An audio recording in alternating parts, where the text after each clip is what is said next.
Hello, good morning, afternoon, or evening, depending on where you're watching this, and welcome to episode 3 of Painting with Steven. So, the reason that I have titled this video a Nocturne is because it is in the style of James McNeil Whistler. I'm going to talk about that later on, but this is a take on a more sort of fantasy, cosmic style nocturne, as I like to call it. And this is actually based directly off of a work that I sold a couple of months ago, which is happily in the home of someone right now. As you can see, it's on the wall there. So I've decided to actually just show you guys how I'm achieving that sort of style of painting. And to sort of not directly copy it, because that's not the way I want to do things, but basically just show you like a made up sort of ad-lib version of how you can achieve that sort of thing. So right now, as you can see, I'm starting on a black canvas yet again.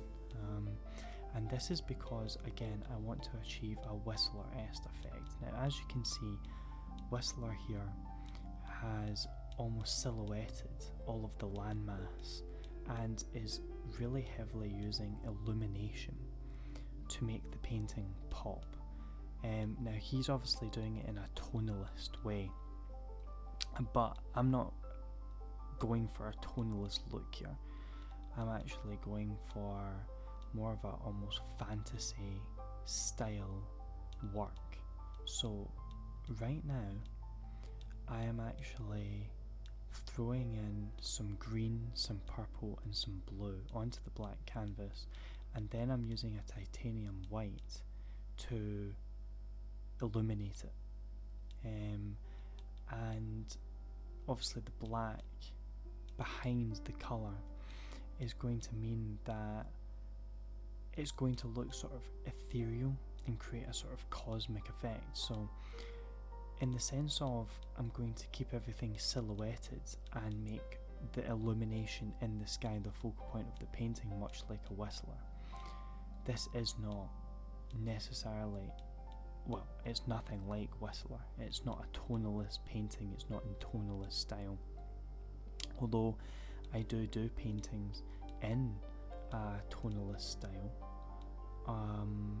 occasionally. This is not what I'm trying to achieve specifically here. So going back to the painting, I've put the greens, the purples, the blues in the sky. I've then illuminated those colours with titanium white, and now I'm blending everything out. And now, as you can see, what I'm doing is I've watered down titanium white, and the reason I'm using titanium white here instead of, let's say, a flake white is because titanium white is much brighter. It's got a much higher luminosity and saturation. So I've watered that down and I've just sprayed it onto the canvas with a fan brush to create the effect of stars, a very cosmic, starry, fantasy-esque sky. I love doing these skies because they just instantly make me sort of dream up scenarios in my head and, create these sort of dreamscape type images, especially playing into the whole sort of, fantasy setting of, castles and unknown land masses and, randomly generated sort of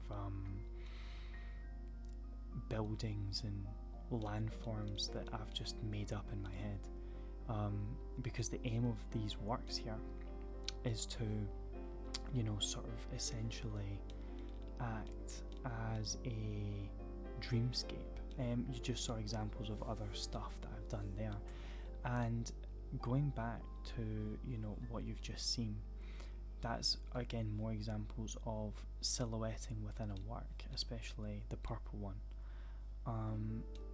And so there's multiple ways that you can sort of achieve a silhouetted effect. You could obviously do what I'm doing now, which is actually directly go in with more colour. Or, like the purple one, what you could do is you could essentially paint in all of your colours and then get, let's say a thinner and wipe out the landforms. Now that's how I achieved the purple painting that you've just seen's effect. I'll probably add that in again here, just so that you can see what I'm talking about in more detail. But the silhouetted effect in these sort of cosmic fantasy works, I think adds to the mystique, the drama, the mystery.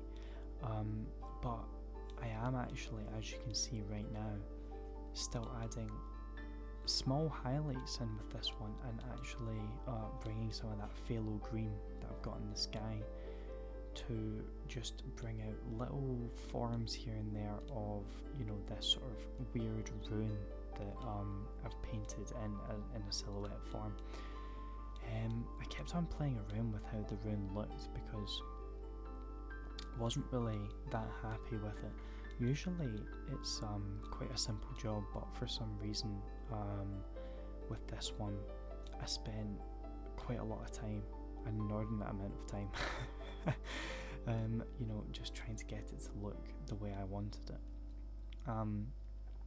The shape on the right is literally just a landmass, but I like that.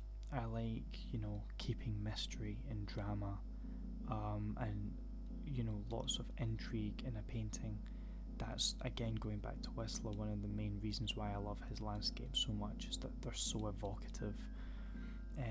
Obviously I'm doing a sort of different evocation than Whistler in the sense that I'm not going for a moody, drab, tonalist vibe here. I'm going for a more serene, ethereal, fantasy type effect. But be that as it may, I still feel like there's definitely similarities to how I'm going about painting it. But here with the water, I'm doing a technique that I've done before, which is using Coldwax, like I did on painting 1, if you've watched episode 1, going in with Coldwax and my colour, which in this case is Ultramarine Blue mixed with Ivory Black, and I'm putting in my waves so that they're very textured and crashing, and I'm leaving that space in the middle of the canvas for the green, which is going to be a mixture of phthalo green and titanium white, which will be coming imminently. So again, this is to create just a sort of nice textured intrigue to the painting. You could do this, and I've experimented throughout all of the paintings that I've painted. I've experimented with all sorts of different ways to do waves. Sometimes I do like, especially if you're trying to do like almost like a still water, not waves, like more like a lake or a river, this textured effect doesn't work because it's far too rough. But in this case, in this particular scenario, because it is the sea, I want a choppy, rough, textured look to it, because I just much prefer that look. With stuff like this, I just think it adds so much drama and intrigue, and it really is a very fun technique to use as well. It's just getting paint on the canvas and slushing it around until it looks rough and interesting. So that's what I'm doing here. And as you can see, the reason that I've left this big space in the middle is so that the green is super bright, translucent. Is that the right word? The illumination is striking. The use of that titanium white in the water is striking, so that I can get the maximum amount out of my light and usage of light possible. This is the key concept with doing a work like this, is that you want to get the most out of your lights as possible. As you can see, the focal point of that lovely ethereal green hue in the sky is the lightest part, and in the water you want that light to be also like effective to draw people's eye into the center. So that's what I'm doing here, and obviously, as you can see, I'm just sort of tidying up the horizon line a little bit, tidying up where the sea meets the land, adding in little forms here and there. But for the most part now, this is just more just faffing about, finishing touches, changing tiny little things here and there. But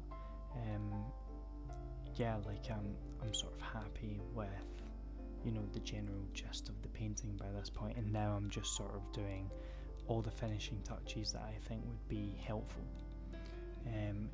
Again, slightly blending out the waves, slightly, but I actually decided there wasn't enough illumination in the waves, so I started to add titanium white in right about here, just to make it pop a little bit more, because I just wanted that extra little bit of drama in the center of the waves. I just thought there was something missing.